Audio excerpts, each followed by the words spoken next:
una mancia, es un arte adivinatoria. Y no os voy a decir que el I Ching no vaya a adivinar, porque hay una parte oracular del I Ching que tiene todo que ver con una metodología adivinatoria.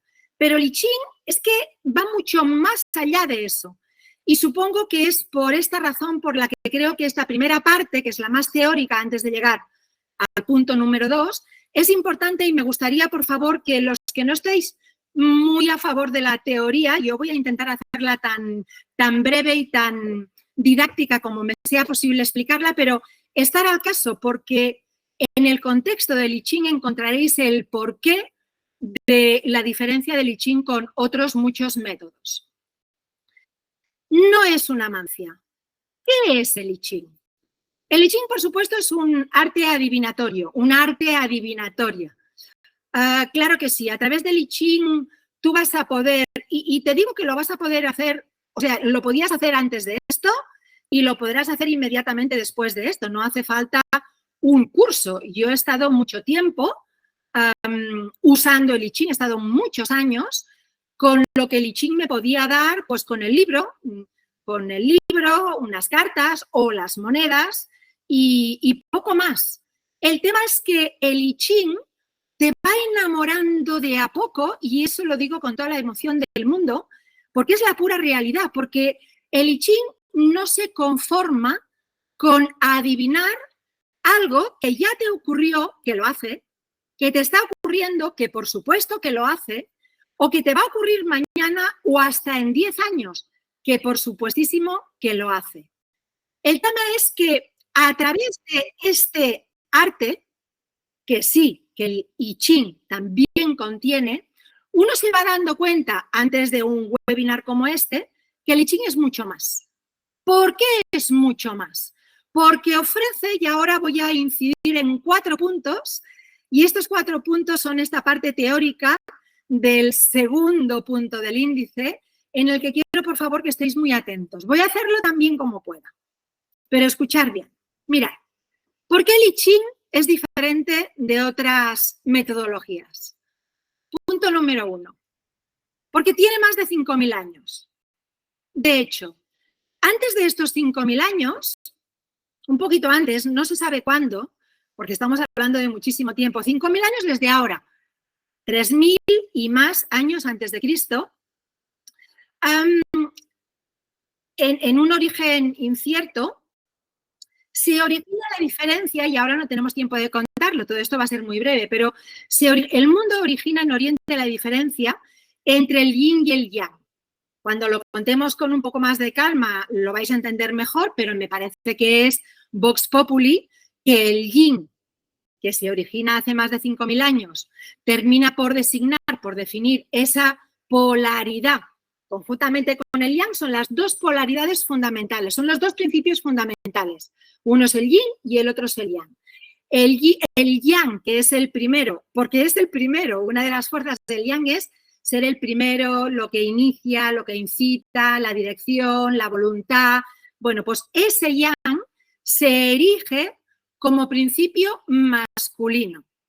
Y al mismo tiempo que el yang se erige como principio masculino, el yin en el mismísimo momento es un número 2 teórico, pero eso pasa en el mismo momento.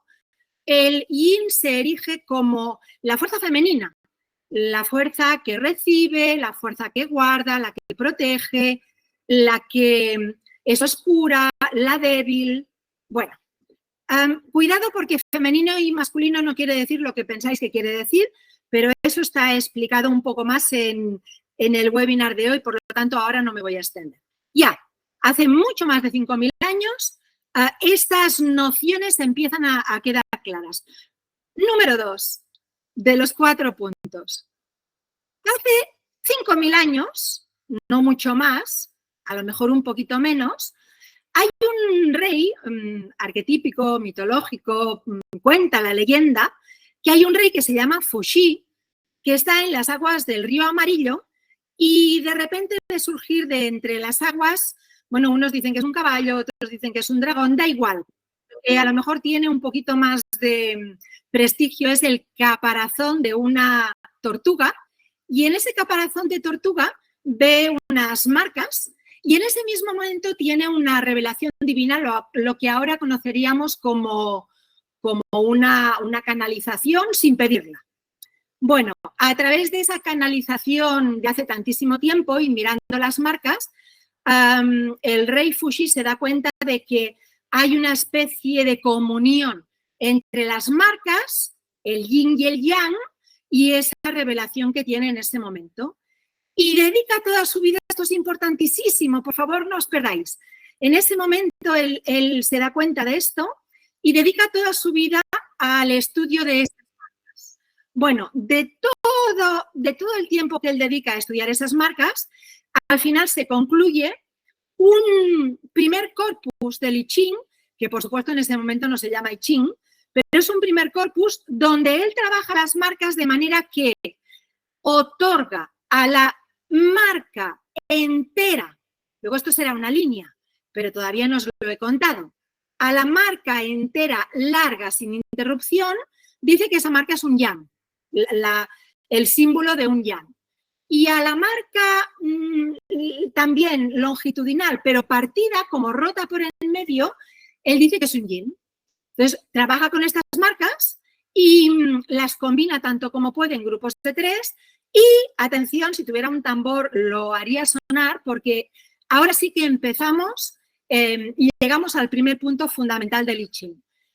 Con Fuxi tenemos los 8 trigramas sagrados. Esos 8 trigramas son 8 grupos de 3 líneas combinando líneas yin con líneas yang. Eso solo ya trae de cabeza a todos los estudiosos del I Ching, porque cada uno de esos trigramas se convierte para los estudiosos, y no hace falta ser un estudioso de nivel 10, para un estudioso de 0,5 se empieza por aquí. ¿Cuáles son las energías? ¿Qué significados nos aportan en lo que después será un hexagrama, que todavía no lo he contado, pero ya vamos a llegar? ¿Qué significado nos aporta cada uno de esos trigramas? Ahí vamos a tener el trigrama cielo, el trigrama tierra, el trigrama lago, el trigrama trueno, el trigrama suave, 8 trigramas. Bien, no quiero irme más lejos, estamos todavía en la teoría. Aquí estábamos y aquí nos mantenemos todavía durante bastante tiempo, solo con los 8 trigramas. Eso era el I Ching, era imagen, no había texto, hasta que 1000 años, y este ya es el punto 3, fijaros que hay poquitos más ya, 1000 años antes de Cristo, la leyenda cuenta que aparece el rey Wen en territorio de la actual China. Y el rey Wen, enamoradísimo de todo lo que estudió Fuxi, al rey Wen lo capturan, está un montón de tiempo en un cautiverio, sin poder salir. Entonces, aprovecha este tiempo para estudiar. Y estudia tanto que se da cuenta de que la información increíble de los 3 trigramas, si se superponen uno encima del otro, la información se multiplica. Entonces, ¿qué hace el rey Wen? Ordena, combinando los 8 trigramas con los 8 trigramas, otra vez, redoble de tambor, llegamos a otro punto fundamental, a los 64 hexagramas. Y esos 64 hexagramas ya tienen mucho que ver con el I Ching actual. Todavía no del todo, porque cuando muera el rey Wen, su hijo todavía va a intervenir de manera muy específica y va a empezar a contar cosas y a contar cosas de las diferentes líneas de los hexagramas a los que llegó su padre. Entonces, hacia el año 700 a.C., tenemos ya por primera vez lo que podríamos llamar un I Ching muy parecido al que tenemos en la actualidad. Todavía no. Tiene que llegar, vamos a otro punto y vamos terminando el contexto, pero no os perdáis. Llegamos a Lao Tse y a Confucio. Estos 2 personajes ya estamos en el 500 más o menos antes de Cristo. Estos 2 caen enamorados a los pies de Fuxi, del rey Wen, del duque de Zhou, de los trigramas, de los hexagramas, tanto que dedican los 2, uno a través del Tao y otro a través de su propia vida y todo lo que hace Confucio, que es mucho, a estudiar, y estos ya no se van con chiquitas y empiezan a añadir al I Ching comentarios, valoraciones, con lo que el I Ching se engorda, pero se engorda de los mejores comentarios, de los mejores personajes de toda la historia. Por lo tanto, el I Ching finalmente no es una historia de autor, es un entramado coral de una sabiduría impresionantemente antigua y sabia como pocas. Así que en 1715 aparece el primer I Ching, esto ya al final, 1715 de esta era, estamos en el primer I Ching, y ahora ya se llama I Ching o libro de los cambios, libro de las mutaciones. Ya pasaron 5.000 años, lo hemos hecho en 5 minutos, pero son 5.000 años.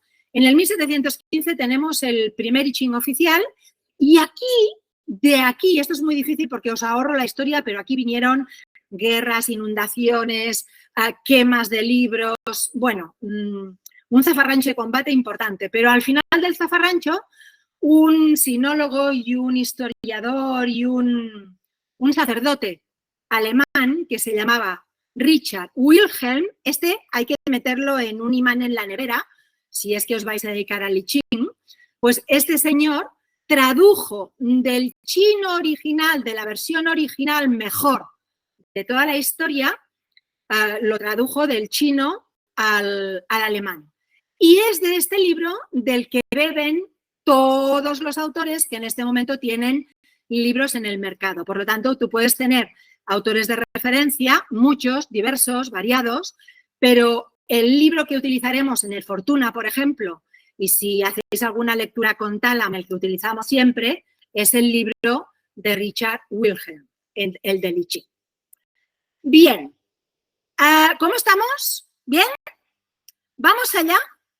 Hemos empezado 10 minutos tarde, hemos dedicado unos 20 minutos, por lo tanto, a esta primera parte. Vamos a los 20 minutos de la segunda parte. Vamos ya a ver cómo funciona el I Ching. Monse, ¿vamos bien? Le digo vamos, es la única que veo ahora en mi pantalla. Si ella me dice que va bien, es que los demás supongo que vais bien como ella. No es que le tenga un amor especial, que también le tengo un amor especial. Vamos ya. ¿Cómo funciona el I Ching? Primero la pregunta. Importante no, lo siguiente no, lo siguiente, porque es el lugar donde mucha gente se pierde. El I Ching no funciona con me voy a casar y espero que el I Ching me diga si sí o si no. Pues no, señor, se equivocó de piso. El ascensor debería usted haberlo llamado a otro lugar. El I Ching no digo que casarse no sea importante, pero la pregunta no ha lugar. Si realmente tú quieres saber algo en relación con tu mundo afectivo o hasta si quieres saber si esa persona es buena para ti o no, si te interesa tener un compromiso con ella o con no, quiero decir, el fondo de la pregunta es bueno, pero la pregunta no lo es. Si tú quieres tener una conversación con el I Ching, empieza bajando la cabeza, siendo humilde. Las preguntas que en su momento yo aprendí a hacer después de unas cuantas collejas y que continúo haciendo a día de hoy, y os aseguro que llevo miles de preguntas, miles, y no estoy exagerando ni un poquito pequeño, empiezan con qué es lo que el cielo quiere que yo sepa en relación con esto. Es bajar la cabeza, por lo menos la primera pregunta. No quiere decir que hagáis esto que yo digo, yo os digo que es una manera fácil de entrarle al I Ching. Entonces, el I Ching no se va a ver presionado por la necesidad que tú tienes una respuesta, y te va a dar una respuesta que te va a gustar y luego aprenderemos cómo tirar de esa respuesta hasta llegar a ser muy incisivos, porque el I Ching te puede dar fechas de hace 200 años, fechas, 1815, o te puede decir mes de mayo de 1815. Claro, para llegar ahí vas a tener que aprender. No, así no se llega de cualquier manera. Pero si tú aprendes y si bajas la cabeza y aprendes cómo hacerlo y a través de las preguntas se aprende a bajar la cabeza, eso es posible. Entonces, como esto es un webinar, no podemos tener la clase de preguntas, que esta es una clase, pero vamos a hacerla más sencilla. ¿Qué es lo que el cielo quiere que yo sepa? ¿O qué es lo que yo debería saber en relación con esto? ¿O qué es lo bueno para mí que yo conozco